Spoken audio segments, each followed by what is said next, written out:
Carsey show, and that is just about right. That is how a show should start when it's me pushing the buttons today, folks. That's right. PJ has the day off. PJ, God bless him. He's been ill for the last couple of days. When I have checked in before the show with him, he's got he's got his hoodie up.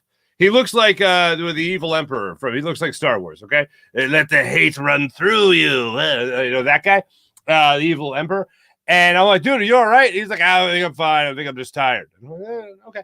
So anyway, he goes to the urgent care place, right? And he is sick. He's got the flu, the poor guy. So I texted him yesterday. I just said, hey, man, how you doing? And he goes, yeah, urgent care, and I'm getting taken care of, whatever. And I go, hey, feel free to take the day tomorrow, man. Sleep in, get some rest, feel better. Because it's not like this is his only hustle. The man hustles. The man's moving units, baby. So I text him, take the day. I don't hear back from him.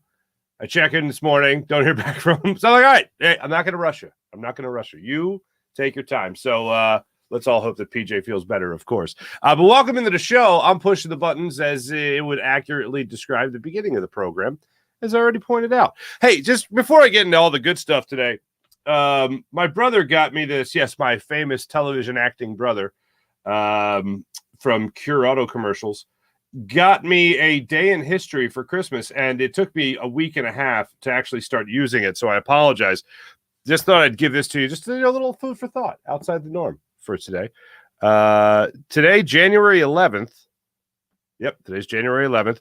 Excuse my pronunciation of this nice person's name here. Mipe Guys, the woman who hid Anne Frank. She passed away on this day in history in 2010 at 100 years old. I did not know that. But, obviously thank you for your service and her kindness. Sixers absolutely dominated last night against the Detroit Pistons. Nick Sirianni offered an update on Josh Sweat that makes us feel a lot better about things for Josh Sweat and this Eagles pass rush going into the playoffs. Jalen hurts his shoulder, and the self-scouting point the Eagles are in right now. When you have an extra week off and you have 4 opponents, no. You don't just look at those 4 possible opponents down the line. You look at yourself. You look at yourself in the mirror, and you see what you could have done better this season and what you could be doing against the 4 potential opponents coming up. It did get brought up yesterday about 2 things, actually, from yesterday's press conference I thought were very interesting. One was the idea of Jonathan Gannon and Shane Steichen interviewing elsewhere, that not being a distraction. There's a lot of things that I think get labeled a distraction, and I don't think there's a lot of things that are distractions. We can talk about players, bringing in a player. I know Odell Beckham Jr. was a hot topic for a while there in the NFL, and then the Cowboys ended up not bringing him in, and Ndamukong Suh could have been looked at for his pass as a distraction. I don't think those guys would have been distractions. I don't think Ndamukong Suh has been a distraction in Philadelphia. I don't think players off the field contract talks really are distractions, because you talk to any player, past or present, about another player's contract. You know what just about everybody says? Hey, man, go get your money. If you feel you need to go get your money, go get your money. But that's not a distraction to those players. You know what I do feel is an actual distraction? When coaches do interview elsewhere. I feel like that is an actual distraction, because those are the guys charged during the week to actually go out there and do a little game prep, do a little, scouting, put a game plan together. And those people not being there or concentrating on interviewing for other jobs, that's a distraction. You're literally taking time away from playoff prep to go interview elsewhere for a job that you really want. And I'm not saying it's wrong.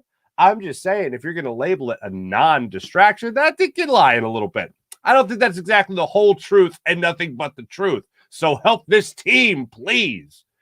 But when it comes to the interviews and all that stuff, and coaches doing that, and they get the interviews, good for them. I'm happy for them. That's part of the business. But in terms of it not being a distraction, yeah, I think it takes away. Even in the Eagles situation, where they have an extra week to talk about all this, an extra week to game plan, an extra week to prep. Nick Sirianni did talk about that yesterday during the presser.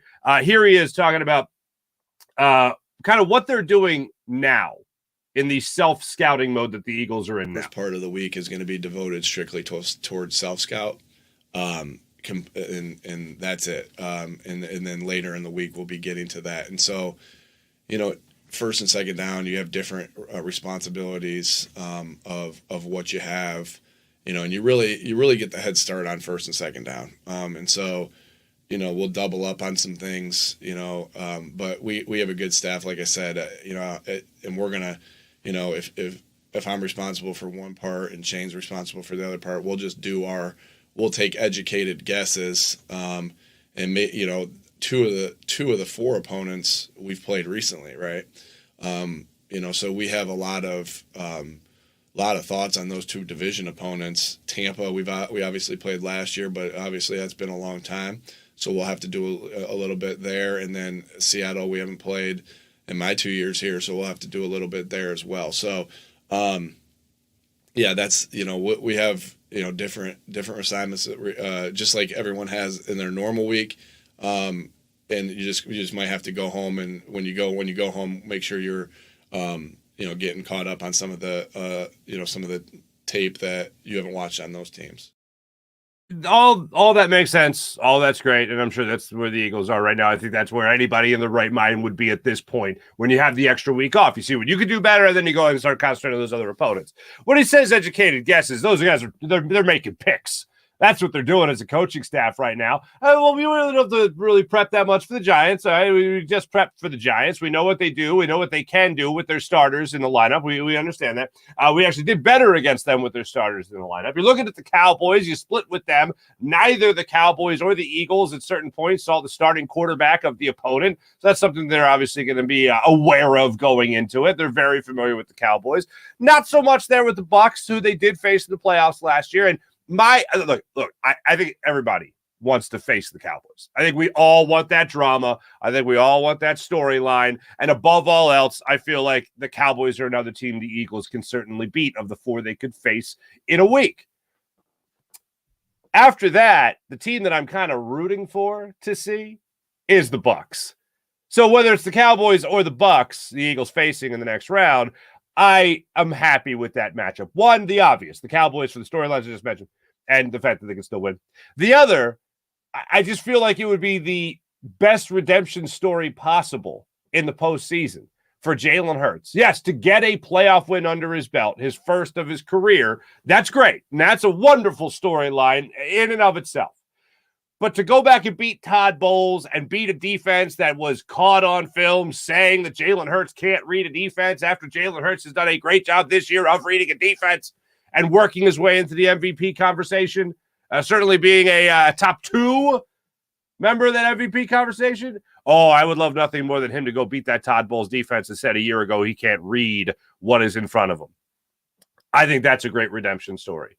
So they are familiar. Look, Todd Bowles, this is his first year in the league running a defense. I know he's the head coach now, but I know it's not his first year in the league. They know what Todd Bowles does. They know what his scheme is. They know what his philosophy is. So there is familiarity there. When it comes to Seattle, that is a bit of an unknown chestnut there for the Philadelphia Eagles. As you just heard from the head coach, they haven't faced him in his 2 years here in Philadelphia. And the Eagles historically have not done a bang-up job, as we covered on yesterday's show, against the Seahawks in years past. But this is a different animal.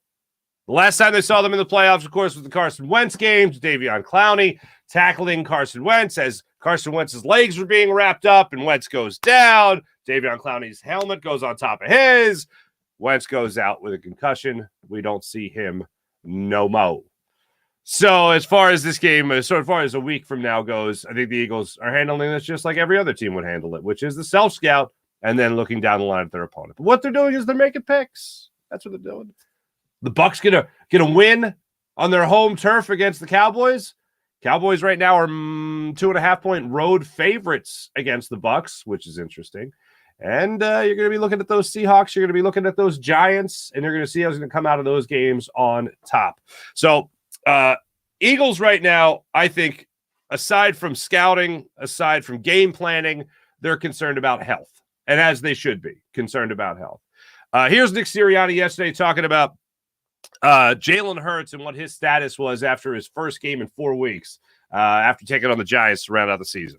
he came out sore as expected, right? He came out sore as expected. Let me interrupt for a second here.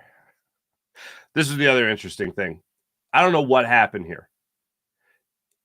During Nick Sirianni's press conference, just to peel the curtain back a little bit, I don't think this made its way out into very public stuff.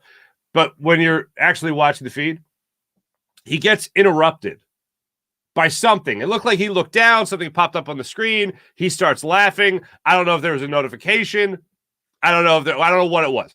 But something happened. He started laughing. They have to break the press conference for like a minute, not even, maybe 30 seconds. And he's like, hold on, give me a minute here. And then it gets muted. Audio goes out. It looks like maybe Nick Sirianni is looking at his phone or something. And then he gets back to it. And I think it's Bob Lang, the one of the PR directors there for the Eagles. He starts laughing. So it's lighthearted. I think it's lighthearted, whatever it is. But I'd love to know what happened during this little break. I edited it so you can still tell there's a jump. But I'd love to know what really went on there behind the scenes. But anyway, here's Nick Sirianni. The point is he's talking about Jalen Hurts coming out of the game against the Giants. He came out sore as expected, right? He came out sore as expected. Oh my God. Can you pause for 1 second? Hey. Just give me 1 second. Okay. Go ahead. You all right? Good. All right. So he came out sore as expected. You know, Tim, he came out of that game sore because, you know, it's still healing, right? And like we didn't feel like we were putting him at any more risk of getting more injured, but we knew it was going to hurt him like hell, and he knew it was going to hurt him like hell. But that's the kind of player he is. It's the kind of teammate he is. He fought through it because it was important for him to be out there, and he knew how important it was to him and his teammates for him to be out there. All right. I still want to know what that was. But as I pointed out, as far as Jalen Hurts goes, Jalen Hurts playing in this game, listening to the broadcast, and I went back and I listened to the replay on Game Pass because I wanted to hear the full audio there from the I think it was Iron Eagle when talking about Jalen Hurts, how he should have come out of the game against the Chicago Bears, how he was really hurting. And then I listened to Nick Sirianni get after the game talk about how Jalen Hurts was, he was in pain. He was sore. And then listen to other people, especially Jalen Hurts himself, who wouldn't really talk about the threshold of pain, the level of pain that he was having to play in this game. Good enough. How's the shoulder? Good enough. How's the shoulder feel going in today? Good enough. How's the shoulder feel right now? Good enough. How's the shoulder feel during the game? Good enough. He's asked on the field by Evan Washburn of CBS, how's the shoulder? Good enough. That doesn't really give a lot of information, but I think by not saying a lot, he is giving enough information that he was not 100% in this game. I don't know how close he was to 100%. I don't know if this game was just a growing pain. But one of the things that I've heard athletes talk about, professional athletes talk about, and Seth Joyner was talking about this on the JK Media pregame show before this Giants game, is that there's two hurdles for every athlete to get over when it comes to an injury. One is the injury not being there anymore, not being an injury, being healthy, being physically healthy. The other is the mental approach to it. Mentally being able to trust that your shoulder is not going to get hurt on this throw, on this play. If you scramble, you're not going to get hurt on that. That way you're not playing like a deer in headlights. There is a fine line, I know, for people between running too much and then running just enough. And with Jalen Hurts, I feel like there's a thing the Eagles coaching staff could do to help not abuse the quarterback's athletic ability. There's a lot of third and shorts, fourth and ones, whatever, where your quarterback's sneaking. And I know they even talked about on the broadcast as well that it's not a defensive player getting a full head of steam to tackle the quarterback. But it's still having him as a ball carrier, put his head down, trying to go across the line of scrimmage. Oh, and by the way, they know it's coming every single time. So sooner or later, there's going to be a linebacker, a safety, somebody really gearing up to make that hit over the middle to make sure Jalen Hurts does not get that first down. And maybe maybe, not saying it was ill intent, but maybe in the process, you're dinging his shoulder. That hurts again. Can't throw as well now. Not going to be scrambling as much now. But I do think there's a fine line. And the other part of that is probably something that people I think would be a little bit more in favor in, which is not just, less quarterback sneaks. It's actual design run plays.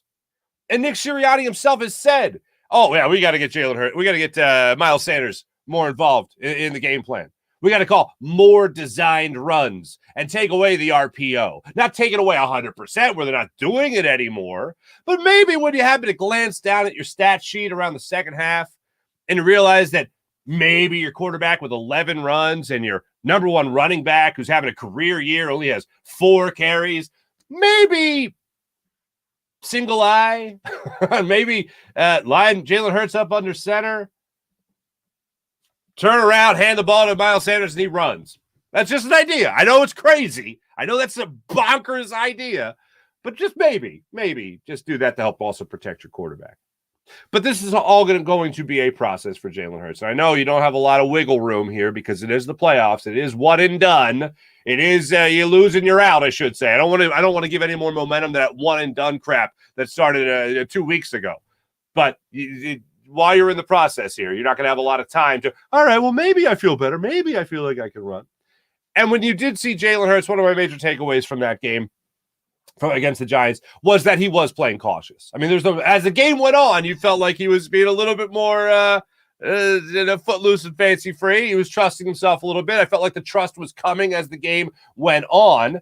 And hopefully after this week off, hopefully another week of practice and scouting and all that stuff, you'll see Jalen Hurts, really start to trust his body again and get out there and do all the things that we know he can do and all the stuff that made him part of the MVP conversation. No question about that.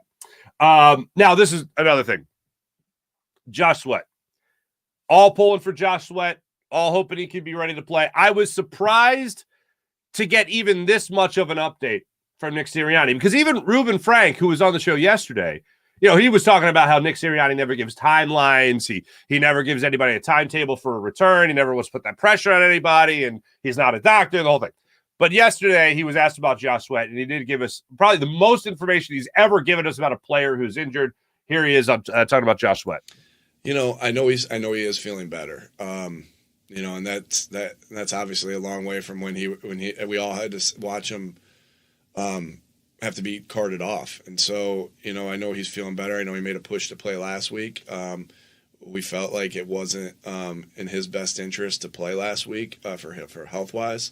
Are we hopeful that he'll play next, in 2 weeks? Yeah. Again, I don't want to, just like you said, like I don't want to say, yes, he's going to play. We're really hopeful and we're really feel good that he will, but, anything can happen. But we know he's trending in the right direction. Trending in the right direction is the most important thing you could possibly hear. Now, the other thing is that Josh Sweat made a push to play last week. That's phenomenal news because he at least felt like he was healthy enough to play. And if they're going to keep Jalen Hurts out as much as possible with a shoulder injury, then I think they're going to keep Josh Sweat out with a neck injury as much as possible. The fact that if it was up to him, he would have played. The fact that the medical staff of the Eagles saving him from himself might be too overdramatic a term, but I think it was close to that. Like, you don't need, no, not yet. You can take another week and then a week on top of that with the bye and then come back and play against whoever we face in the divisional round of the playoffs. If that's what they did, great. If Josh Sweat felt good enough to play, but the doctors and the team training staff said, not so fast, then also great. Because Josh Sweat, coming off his career year, finally having this breakout year. I felt last year he at least cracked the wall in front of him. This year he exploded through it, man. He was like the Kool-Aid guy. Ooh, yeah, just break through the wall. And I couldn't be happier to at least hear that he felt like he could play. And whenever I think of Josh Sweat and the year that he had last year and this year, of course, with a huge step forward for himself, I think of Chris Long, and you guys have probably heard me tell this story before, but Chris Long was the guy I remember talking to in the Eagles locker room about what Josh Sweat brings to the table. Like, is there anyone on this team that you feel like is really going to break out, somebody that we're not talking about enough? And every time he got asked a question like that, whether it was by me or whoever, Josh Sweat. He always felt like Josh Sweat was going to be something special in this league. And this year, he has certainly put a special year together. And now he's going to get that opportunity, trending in the right direction, whatever you want to say. That's the biggest vote of confidence I can hear from Nick Sirianni, other than, oh, yeah, he'll be back. But trending in the right direction to be able to play in this game, this playoff game, in a week from Saturday or Sunday is phenomenal news from the Eagles head coach. So I look forward to hopefully seeing Josh Sweat out there on Saturday or Sunday when the Eagles start their playoff push, which is the playoff run. Let's put it that way. I did start the question yesterday. I do want to ask again, is there a team that you really want to face? Who's the number one team that you want to face in the playoffs? I say bring on the Cowboys, baby. I want them. I absolutely want them. And it's not just to shut up Cowboy fans that are like, you don't want this in the playoffs. Like, are you kidding me? Yes, give me all the Dak Prescott pick sixes. Hell, Josh Sweat had one. The Eagles lost that game, of course. But if Jalen Hurts is the quarterback, they're not going to lose that game. So give me all the Dak Prescott. After that, I want the Buccaneers. I want to shove it in Todd Bowles' face. After that, give me Seattle, and I want no parts of the Giants. The Giants, I don't know what it is about them. I just want no parts of them. Like, you want to talk about smoke I don't want? I don't want the smoke from the Giants. The order is Cowboys, Bucks, Seahawks, Giants. Don't want the Giants. The Giants, I feel like the divisional stuff, the Giants, I feel like the divisional stuff would play in with the whole, you can't ever be too comfortable with a divisional opponent. Something about the Giants, it just, I don't know what it is, man. I just don't want that smoke. But, man, could you imagine a Cowboys week in Philadelphia in the playoffs? Literally being played in Philadelphia. Would the city just implode? What would happen? I know we'd all be gearing up for it. I know we'd all be really excited for it. But one thing I do want to see is when it comes to the Eagles' game plan, I don't want to take away from the things that Jalen Hurts does that's special. And I was talking about that fine line earlier of, using Jalen Hurts appropriately and making sure every ounce of his talent is put to work in every single game. But then there's the other side of it that's, okay, maybe he's doing a little too much. Like, there's a fine line between that. But I do feel like you got to let him trust his body, let him trust the injury, let him trust the fact that he's healthy, get over that hump. But I also feel like you do need to incorporate designed runs with Miles Sanders. And I feel like if you do have a Micah Parsons running around, that would be the best way to help protect your quarterback. So I'd love to see that from the Eagles coaching staff. If they do, during this self-scouting period of time that they're in right now, maybe that's something they can go, maybe just handed the ball off. Maybe that would be better. Maybe that would protect our quarterback. But certainly, if you're facing a defense like the Dallas Cowboys, which is still a pretty damn good defense, you want to make sure you're protecting your guy as much as possible. But the other side of that, Todd Bowles would love to see the Eagles take advantage of all they could against the Tampa Bay Buccaneers as well. Moving on to basketball. Did you guys watch the Sixers last night? I felt like 2 nights in a row, we had games that we look forward to watching. One was the national championship game. Most people expected that to be a blowout. And then last night, I just wanted to see a good game with the Sixers. I wanted to see Joel Embiid play. And boy, did he with his new haircut. Not now, Chief. I'm in a zone. Played with his, that's an old YouTube throwback for some of the kids out there, okay? But they went out there yesterday with Joel Embiid. He did play. It was questionable. I expected him to play. I told you yesterday on the show I expected him to play. He did play. He did don the new haircut. And the new haircut, I don't know if it helped him get 36 points, but it certainly didn't hurt him. 36 points, 11 rebounds in just 24 minutes played. Sixers win 147-116 over the Detroit Pistons. It was it was exactly what you want a Sixers team like this to do against a Detroit Pistons team like that. They won in Detroit a couple nights ago. They won in Philly last night. James Harden had 15 assists in the game last night, and really, it was all cooking for the Sixers. Tobias Harris had 14 points. Maxey had 16. He played 23 minutes. Harden had 16 points. He had a point almost. He had an assist. He was an assist shy of matching his point total. That's the way I'm trying to say that out loud. And then also last night, it was always good to see this. Jaden Springer came off the bench, played 9 minutes for you, and had 10 points. Just overall, there's plenty of games where you could look at when you're a team like the Sixers and you're supposed to be at the worst, a top 5, top 3 team in the Eastern Conference, at the worst, being negative, right? You're going to have games where you look at the opponent and go, well, of course they did that. It was the fill in the blank. In this case, it's the Pistons. My feeling is do what you're supposed to do. And seeing Joel Embiid last night, spot up from 3. Seeing Joel Embiid last night, again, get down on the board. Seeing Joel Embiid last night play every ounce of the versatile style of basketball that he could play. Little fadeaways, little jumpers, aggressiveness, going to the rim, getting rebounds, all that stuff. And especially for the amount of time that he was in the game, yeah, go handle your business. If you're such a superior opponent, go out there and prove it. Don't do the dreaded play down to your opponent. And the Sixers were, I think, a prime example of that last night. It was great. For my fact, I saw Daryl Morey on Twitter as well, celebrating Jaden Springer's night. Go out there. If you're going to get your minutes, young bull, go out there and handle it. And boy, did he last night. It's also good to see Tyrese Maxey look healthy. There was a couple of drives that he had, a couple of N1s that he had last night that you saw that aggression that you hadn't really seen all that much of since the injury.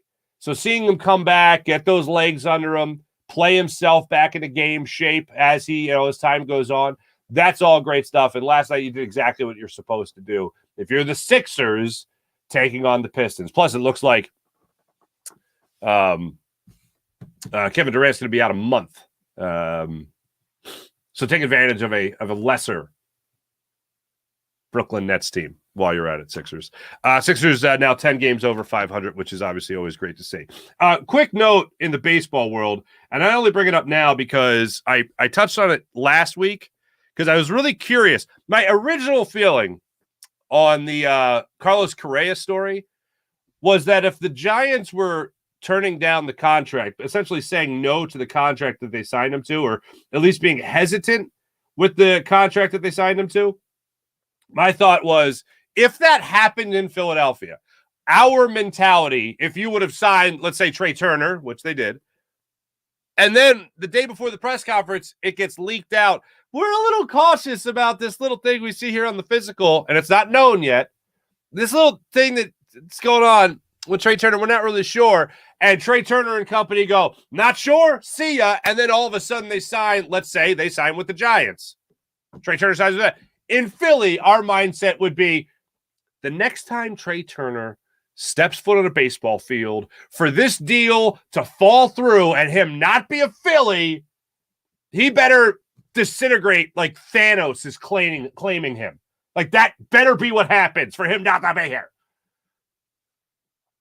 The Mets swooped in after bleep hit the fan in San Francisco. So that made you think, well, it can't be that bad if the Mets are just swooping in right away with a deal. And then the Mets balk at it.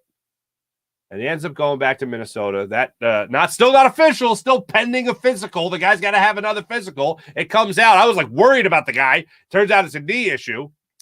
So to follow the bouncing ball, December 13th, agreed to, a 13-year, $350 million deal with the Giants. That was December 13th. A week later, he signs a 12-year, stuff hits the fan, a 12-year, $315 million deal with the Mets. And then yesterday, well, that fell through. Yesterday, signs a 6-year, $200 million deal with the Twins. And here's the deal. With that deal, it's front-loaded.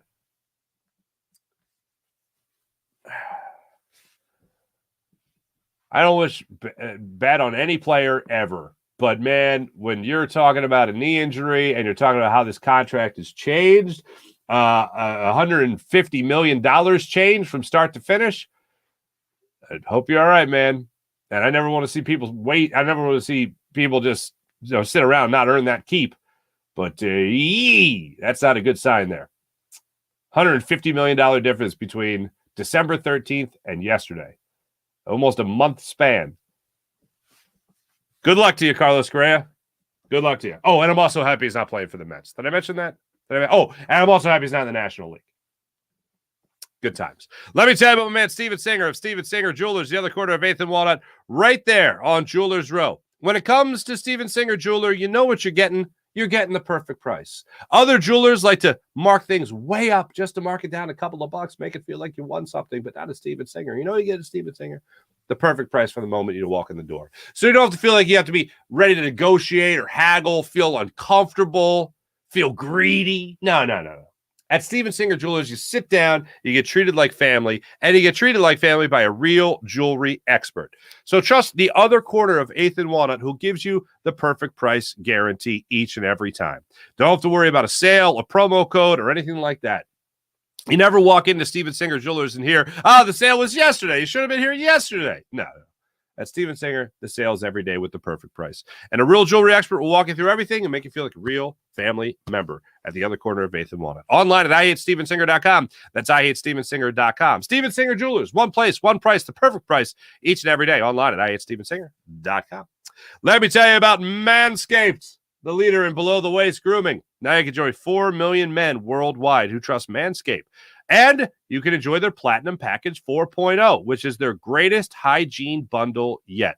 The Platinum Package 4.0 includes the lawnmower trimmer, as well as the Weed Whacker ear and nose hair trimmer. They cover all the bases at Manscaped, and they both come with skin-safe technology that helps you reduce the risk of nicks so you can manscape with confidence and comfort. So go to manscaped.com right now. Use promo code Farzy for 20% off and free shipping. That's promo code Farzy for 20% off and free shipping. How about PHL Sports Nation, Philadelphia Sports Nation, enhancing your Philadelphia sports fan experience across all social media and blogs? That's PHLSportsNation.com. How about the people at Freestone Farm CBD? FreestoneFarmCBD.com. If you use CBD, if you like CBD, if you want to try CBD, Freestone Farm CBD is what you need. It's great for everyone, and they're going to take a more natural approach to everything that they put in their bodies. And it's great for after a workout or just after a long day. You want to wind down, relax, lull yourself to sleep. Freestone Farm CBD is the way to go. You'll enjoy their tropical tasting Bayox that clocks into the chart-topping 24.1%, and Super CBD, which is half Hindu, Kush, and 21%. Genetics of these guys are off the charts. So try Freestone Farm CBD, FreestoneFarmCBD.com. They are fantastic. Did I hit PHL? Why not hit them one more time? Because they're so fantastic. PHL Sports Station, enhancing your Philadelphia sports fan experience across all social media and blogs. That's PhiladelphiaSportsStation.com. Before we get to the chat check, one thing. We read this tweet for you guys yesterday from Shefty, and then we also read you a tweet from DeMar Hamlin saying that he's been just discharged from the hospital, returning home to Buffalo. I took that, a lot of people took that as returning home like he's returning home, not just that he's going back to Buffalo. So I think DeMar Hamlin got note of that. And look, the fact that he's able to keep up on social media, I think is a good sign. But he said, not home quite just yet. Tweeted this out yesterday afternoon. Not home quite just yet. Still doing and passing a bunch of tests. Special thank you to Buffalo General. That's where he's in the hospital now. It's been nothing but love since arrival. Keep me in y'all prayers, please. #3strong. So just wanted to update there. Sort of a correction from yesterday. A lot of us, I think, read into that a little bit different than I think we were supposed to. Bottom line is he is still on the road to recovery. He will be on the road to recovery. And hopefully he does, as he said, continue to pass tests and take many steps in the right direction. So keep our fingers crossed for that. And continued prayers and good vibes, obviously. Let's get into the chat check and see how you beautiful people are doing today. Kevin, good morning. What's going on? Mihai. Morning, Mark and everyone. Joel and Beast does it again. Steichen and Gannon, good coaches, but probably not great yet. Top level offense and defense for a reason. I want to face the Bucks. Rematch. All right, Mihai. All right, that's your number one team. All right, don't take the Bucks. I saw this, and it really doesn't take a lot to I guess, read into this, but the idea of Frank Reich taking over for Shane Steichen. So let's say Shane Steichen gets a job with the Colts, the Panthers, the Texans, whoever gets the head coaching job. He's not here next year. If you're Frank Reich, are you coming back to Philadelphia as the offensive coordinator and working for your pupil in Nick Sirianni? Well, now the pupil becomes the teacher. What are you doing if you're Frank Reich? Are you taking that gig? Apparently, Jeffrey Lurie, and I always thought this story was asked backwards, but depending on what you want to believe, Jeffrey Lurie either loved or hated Frank Reich. Jeffrey Lurie either wanted to fire Frank Reich or wanted Doug Peterson to fire Frank Reich and bring in somebody else, or Doug Peterson said, no, we're keeping Frank Reich. And then after Frank Reich left, Jeffrey Lurie then loved Frank Reich and wanted him back. Little confusing, but that's the bouncing ball of the story of Frank Reich in Philadelphia. Eagles win a Super Bowl with him as the OC. He gets the job out there in Indianapolis for the Colts, and that ended prematurely. Nick Sirianni, of course, took that personally. I think Nick Sirianni would, at the worst, love Frank Reich on this team as an advisory role, at least. But if you're Frank Reich, are you taking that gig? And are you taking it immediately? Like, he gets fired, has the rest of the season off. The Colts, I think, embarrass themselves, but if you're Frank Reich, it's like, you think a guy that's never done this can do a better job than me? All right, have at it, man. Good luck to you and Jeff Saturday. If you're Frank Reich, are you taking that gig? Or are you going to do what like Doug Peterson did, for instance, which is take a year off? NFL coaches, man, it's not a joke of a job. Yes, you're well paid. Man, that job. Nick Sirianni is like the first human. Like Andy Reid, Chip Kelly, Doug Peterson, those guys were like androids as far as I was concerned. Like they were just programmed to coach. Nick Sirianni, I feel like you saw at the Phillies games a lot during the playoff run. I'm not saying the guy doesn't work. I'm just saying I think the guy has a very healthy work-life balance. He's got young kids. You see him up there at the podium with the kids. Like he seems like a different animal. But bottom line is, we all know NFL head coaches have a rough life. So you have the idea of Frank Reich coming here. I don't think it happens. I know you guys have seen it out there. The idea that Frank Reich could be the next offensive coordinator of the Philadelphia Eagles. Yeah, I think it's possible. But if I'm a betting man, which I am, I'm not betting on it. I think he takes a year off. I think maybe he takes a year to maybe be a passing game consultant or whatever for the Eagles, like the job that Jim Bob Cooter had last year with the Eagles. Similar to a job that Vic Fangio supposedly has right now with the Eagles working for their defense. I think he doesn't take an OC job with the Eagles next year.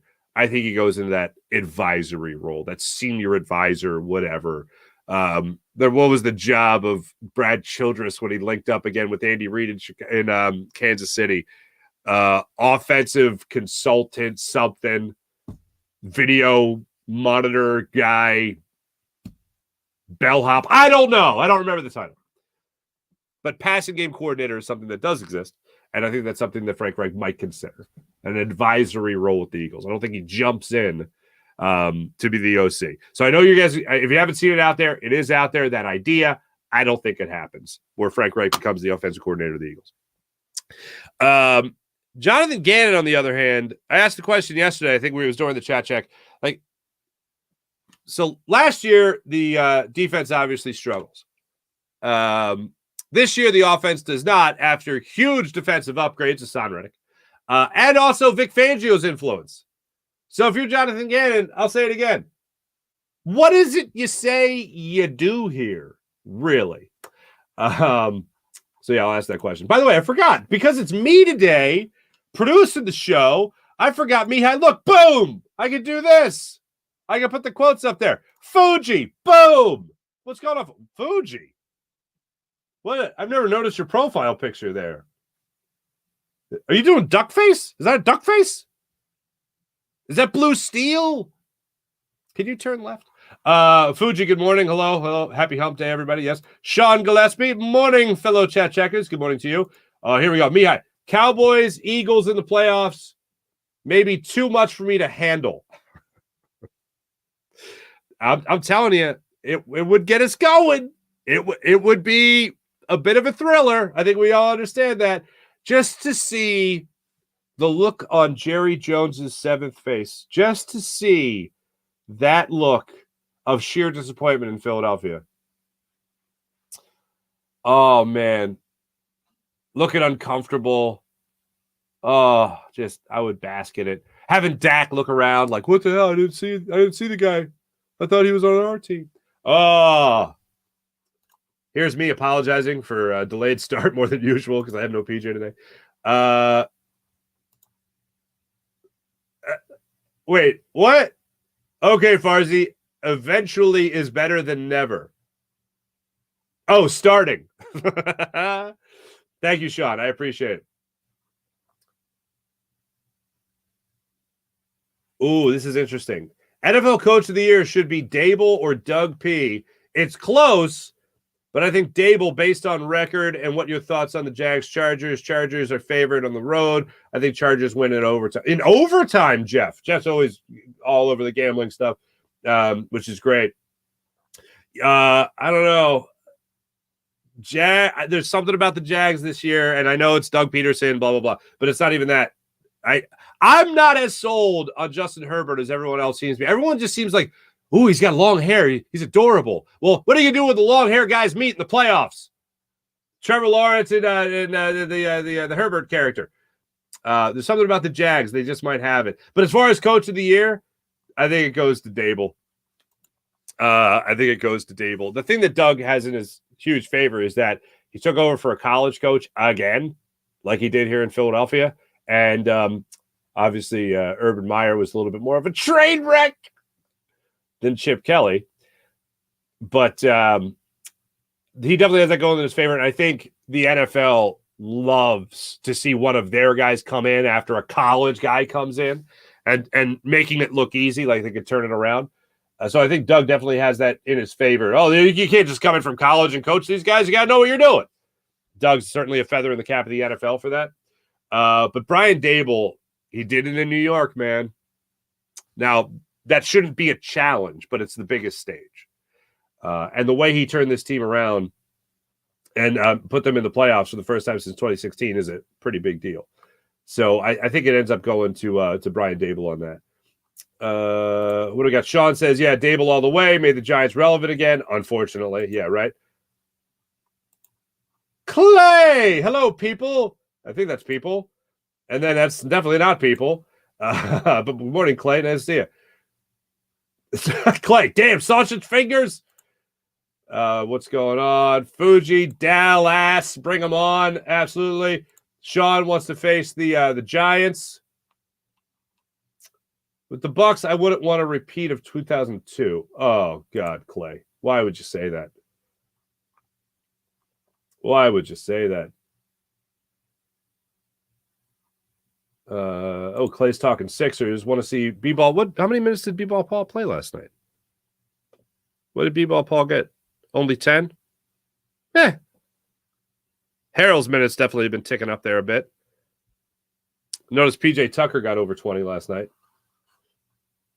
April! Morning, April! Clay, I don't think Frank Reich comes back here to be his former underling's underling. That's another thing. That's why the advisory role is so, I think, key for someone in his role. I think guys like Jim Bob Cooter, who have been offensive coordinators, they have taken that role. He hasn't been a head coach, but has taken that role. I mentioned Brad Childress. He took that role with Andy Reid. And I think that would be a good role for someone. Vic Fangio's been a head coach. He took the advisory role. I think the same thing would go for Frank Reich. I think that would make the most sense. April saying good morning, everybody. Do you realize that the Eagles have played Dallas and Philly in the playoffs only once? And Clay was 11 at the time. It was 1980.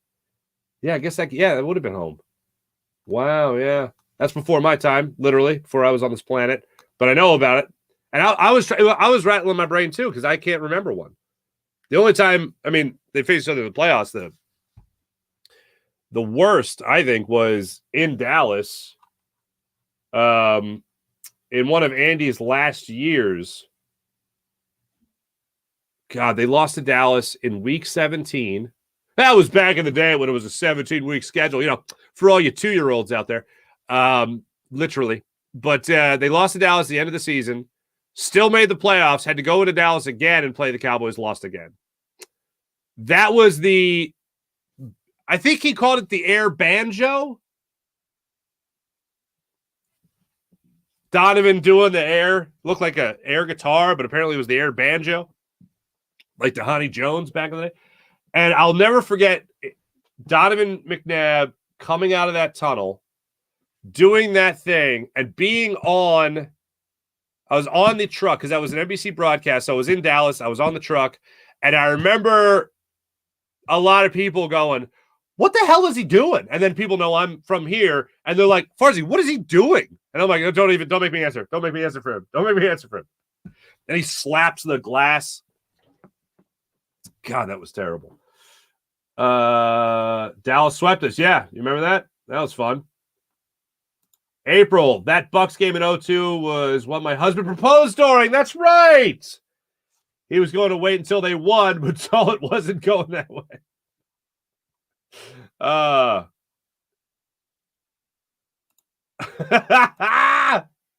Mark, just throw it out there. He wasn't born yet in 1980.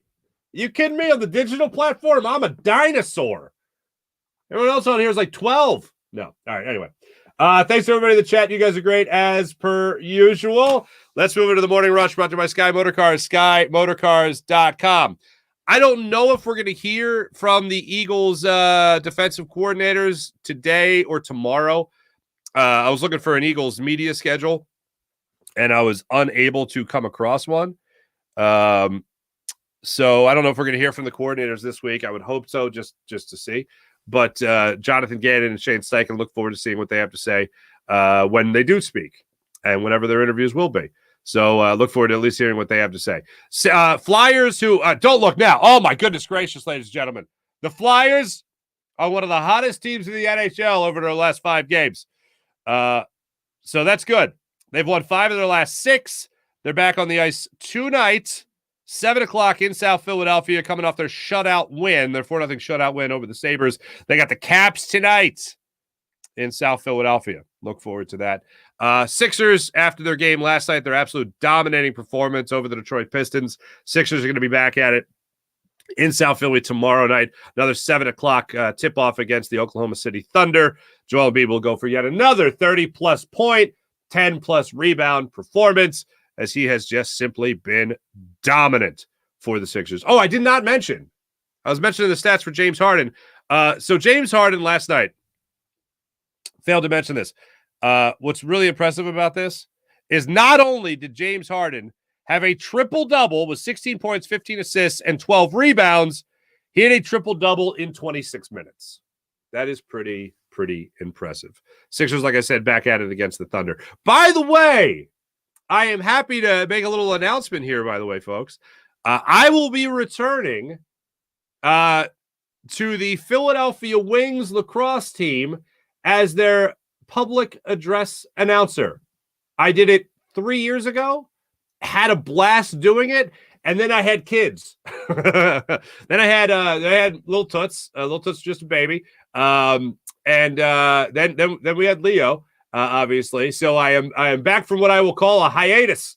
And I'll be back with the Wings as their PA announcer. If you haven't been to a Wings lacrosse game, it is rock and roll hockey, people. It is a blast. It's fun for the whole family. So I'll be there Saturday night when they have their home opener on Saturday night. So look forward to being down there for the Wings on Saturday. Thanks for watching. Thanks for listening. This has been the Farzy Show, presented by my man Steven Singer of Steven Singer Jewelers. Oh boy, oh boy. Sean, Corny McNabb, I think just about sums it up. Thanks for watching. Thanks for listening. You guys are great as per usual. We'll monitor I call it flu-like symptoms, but it's not flu-like symptoms. They're actual symptoms. They're actual flu. We'll monitor PJ. Hopefully be back with us tomorrow, so I don't have to continuously push these buttons because I don't know what the hell I'm doing when I do this. But yeah, Thanks for watching. Thanks for listening to the Farzy Show presented by Steven Singer of Steven Singer Jewelers. Be back with you guys tomorrow with hopefully a healthy PJ. Have a great day, everybody. Talk to you tomorrow. See you. Oh, tomorrow, Thomas Peterson, all the way from Denmark, is going to be joining us on the show. Eagles analyst Thomas Peterson will help us break it all down. Coming up in a few here on the coming up tomorrow on the Farzy Show. Thanks for watching, everyone. Have a great rest of your day. See you.